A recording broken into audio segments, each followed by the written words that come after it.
Time for the bell is Tony Dunkley, and our referee in charge of the action is Mr. Phil Edwards. This is 8 3-minute rounds. Gentlemen, you follow my instructions when I say break. Take a step back, watch your heads in close, touch gloves, good luck, touch gloves. Yeah, Martin Murray has some serious business to attend to at the O2 next month on the Joshua Brazil undercard. He's got a WBA eliminator with George Groves, which is a fight I think everybody in British boxing is looking forward to. But first, a little tool sharpener here against Cedric Spera, who comes in from Liège in Belgium, the 27-year-old who spent most of his career at welterweight and super welterweight, and frankly it showed on the scales yesterday. 5 pounds the weight differential between them, and goodness only knows what the difference is now. He looks a different weight class completely to Martin Murray, and obviously Murray isn't going to come in to a fight like this with any great degree of risk, because why would he jeopardise the Groves fight? But surely it would just be a matter of time here before Murray is able to steamroller his way through a guy who's only had 2 fights at super middleweight, and he's been knocked out in one of those, and he'd already had a little moan there about a shot that was borderline. Well, Murray's not hanging around. Yeah, he's moaning about, yes.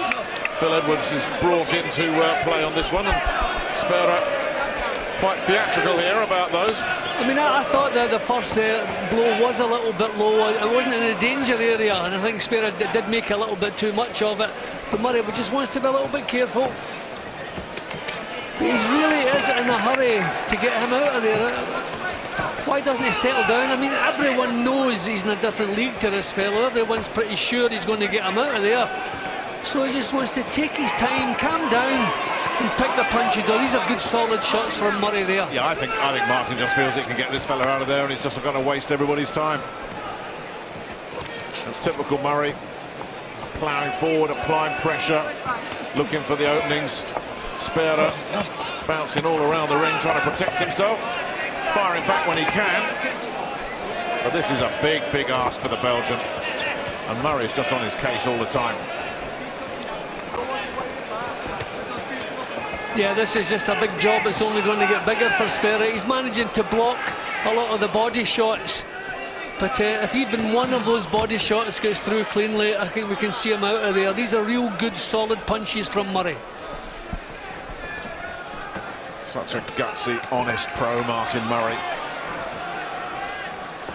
Under normal circumstances would surely have got the decision in one of those 4. Not the one against Golovkin, of course, where he was so brave. Well, he did so well in Germany against Felix Sturm, got the draw, did everything but get the win in Argentina against Sergio Martinez. And again, Martin is straying a bit low with those punches. Yeah, that's the third. You know, the third, they are low. I'm not saying they're dangerously low, but that doesn't matter. Keep them on the line or above. Yeah, most recently again in Hanover, Arthur Abraham, it was close, so close, but again he didn't get the call, and Spera making the most of that, and another telling off for pushing down for Murray as it all gets a bit messy here. Oh, nice little response from Spera. I mean, full credit to him, he's given this a go. As you said earlier, they look like different weight divisions altogether, so this job's only going to get tougher for Spera, but at least he's firing back.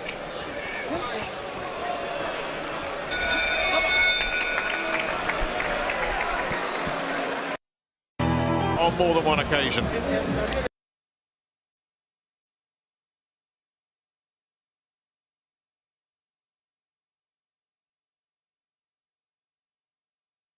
So just be a little bit more careful and settle down, as Oliver Harris is telling him, and pick his punches.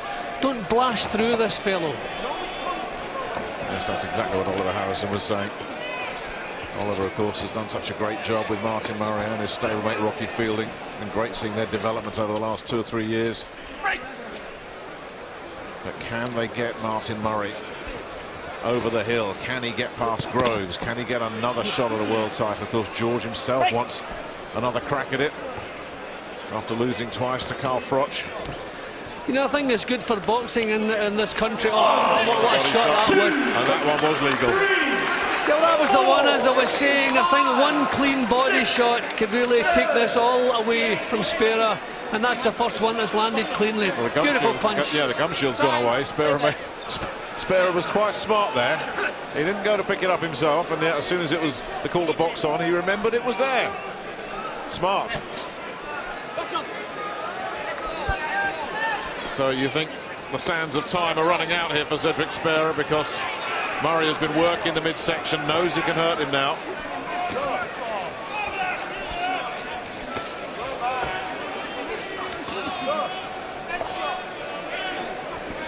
Going back to Groves, of course. Yeah, that heartbreaker as well against Badu Jack. So both Murray and Groves know it's last chance hotel time. Yeah, I was just about to say, it's good when you have two top fighters in the same division that they meet each other. There's so many titles, too often, you know, the British guys go different directions. So that's a fight I'm looking forward to. Well, these two fighters are going different directions at the moment, because Murray has really settled down well here and picked some really good shots, and Spera just can't cope with this. It's a brave effort from Spera, who was outgunned clearly from the first few seconds. He's up again, but this is a hopeless cause, and Phil Edwards has done everybody a favour waving that off. Yeah, well done, Murray, but let's face it, the fight was exactly what it was, you know, but something of a mismatch, a little tool sharpener with thoughts of the fight later in the month. But he did the job well, maybe rushed things a little bit in the first round, but you always felt as soon as the punches started landed cleanly, this would be all over. I mean, good punches right from him off, good solid shots. But Spera was managing to keep himself out of harm's way, keep his defences together. But then suddenly they just got shattered. And the punches that caused the stoppage were lovely punches. Good performance, but pretty much what was expected. Yeah, and I'm sure George Groves was watching this somewhere, but equally George will be saying, well, I'm going to be offering sterner opposition than this. You can't take anything away from Cedric Spera, who was willing and gutsy, but was just literally just blown away here. Has just had no chance. No, I mean, you can see he was just being manhandled right from the first bell. Just been pushed around, bullied. Surviving was what he was doing, and full credit to him. He gave it his best shot, but it was a survival right from the off. And when they reached the stage, it was pointless allowing it to continue. The referee got him out of there, thankfully. Yeah, and he did absolutely the right thing here. Here's the finish again. Murray's got Spera up against the ropes, taking punishment, getting hurt as well. And I don't think there's going to be too many arguments about that stoppage. To his credit, as you say, Jim, he got up. He was willing to continue. Yeah, he showed a lot of pride, a lot of courage. But the job was just far too big from start to finish. He earned his wages, did the best he could possibly do, but I'm glad it didn't last any longer. Yeah, that is the difference. You've got a world-class super middleweight here, and a big physical super middleweight in Martin Murray. Too good, too big, too strong, too motivated. Next stop, George Groves for Martin Murray. Ladies and gentlemen, timekeeper Tony Dunkley has recorded a time of 1 minute and 47 seconds of the second round. Referee Phil Edwards has stopped this contest with Spera in no position to continue. Therefore, your winner from St Helens, England, Martin Murray! Well, it wasn't about the opponent, but it was about staying sharp, looking good, feeling confident, and all of those boxes were ticked for Martin Murray.